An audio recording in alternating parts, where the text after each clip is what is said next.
Ok, nous sommes déjà dans l'interface du logiciel console que voici.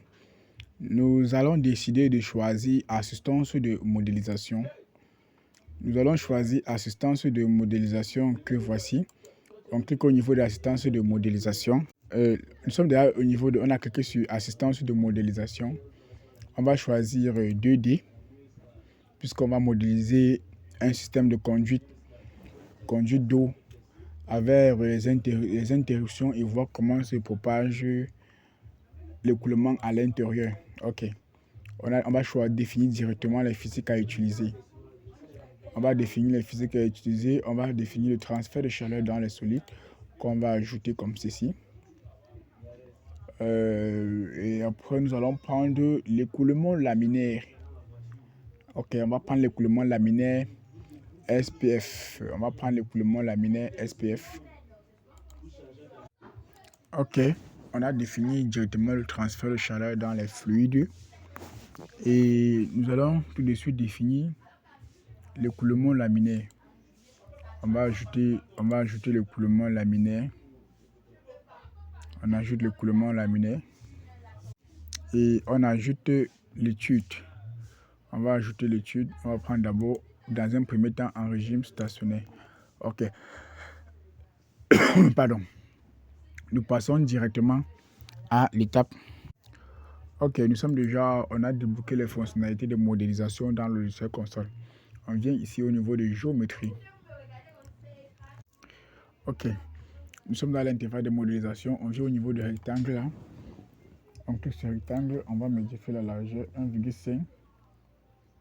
On le met à ici, on met 0,1 et on construit. On constate que 0,1 c'est tellement petit, on le met à 0,2. Ok, c'est assez bien comme ça. On construit directement les zones d'arrêt. Ok. On met à 0,03. Oui. Et on construit. On met à 0,2. Et on déplace. On met à 0,6. 0,6. 0,6, non, on va le mettre à 0,2. On va mettre à 0,0.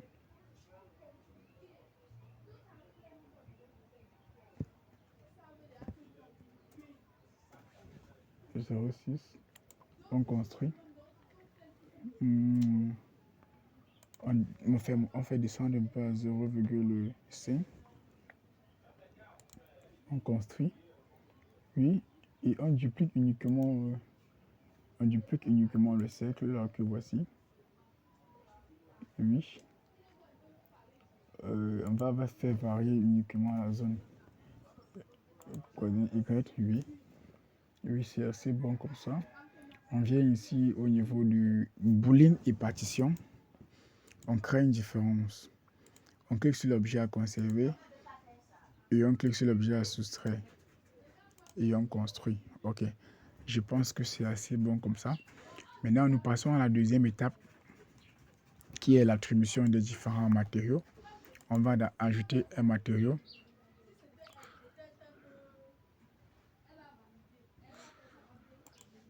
On vient cliquer sur Water liquide puisque nous travaillons sur des écoulements laminaires. Ok. On a cliqué sur Water liquide. Oui. On a déjà attribué les matériaux à notre fameux canal. Ok. Maintenant, nous passons directement à la définition des fluides. Ok. Nous passons ici à la définition des fluides. Oui. Ok.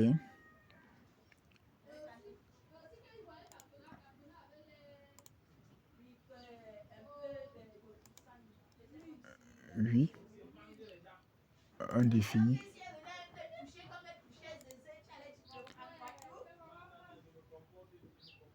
Deux.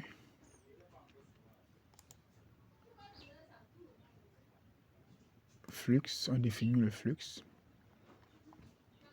On définit la puissance thermique. On définit ici à 1000. Oui. Et on définit la zone du flux. On a défini la zone de flux. Définir la zone du flux de chaleur. Ok. On patiente. Ok. On va éliminer certains endroits. On élimine ceci et on élimine celui-ci. Ok. Voilà juste la zone où il doit avoir un flux de chaleur. Puis, ok. Maintenant, nous passons à l'écoulement laminaire. On fait un clic droit au niveau de l'écoulement laminaire. On définit les parois d'entrée que voici. En fait, non, j'ai une erreur là. On va définir directement la vitesse d'entrée. On met la vitesse d'entrée à 0,6. On fait encore un clic droit, on définit la zone de sortie. On définit la zone de sortie. Ok. Je pense que c'est assez bon comme ceci. Maintenant, on vient au niveau de couplage multiphysique. On définit l'écoulement non isotherme. On va définir l'écoulement non isotherme. Oui. On va vérifier. Ouais. Oui, c'est bon.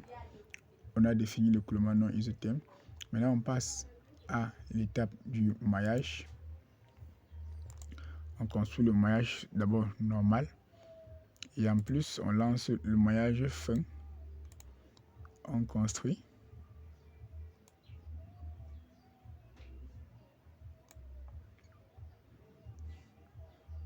On a construit le maillage qui est assez fin. Le maillage est assez fin. Maintenant, qu'est-ce que nous allons faire au niveau? On a construit le maillage. On va essayer de lancer le calcul dans un premier temps pour voir si le calcul peut se faire en régime stationnaire ou en régime temporel. Ok, nous venons au niveau de la zone d'étude. Oui, on dit conserver la solution dans toutes les étapes intermédiaires de la solution. Ok, on va conserver les étapes et on lance le calcul. Et on attend quelques minutes pour afficher les résultats. Enfin, voilà les résultats que nous obtenons.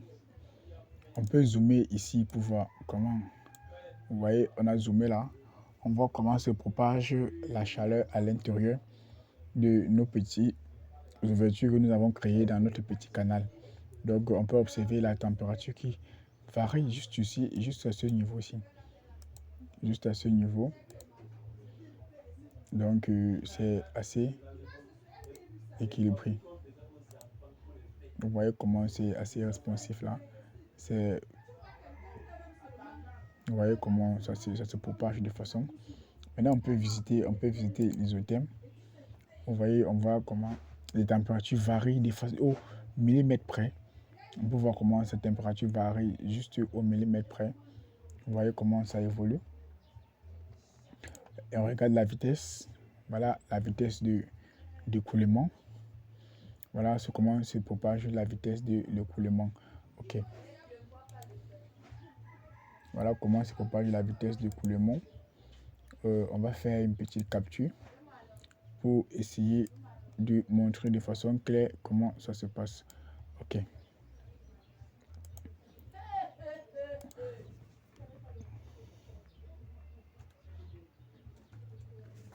On enregistre la capture.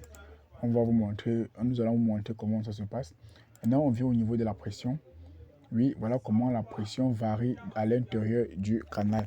Donc, on peut zoomer là pour montrer ça de façon très optimale. Voilà comment ça varie, voilà comment ça se propage. Vous pouvez observer comment la pression varie à l'intérieur. Ok. Maintenant, on peut observer la propagation des températures sur un autre angle. Ok, on va définir juste l'angle, cette zone-ci.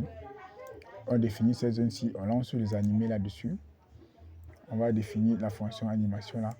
On lance animé. Bon, apparemment, l'animation est assez. On lance l'animation et on exporte l'animation.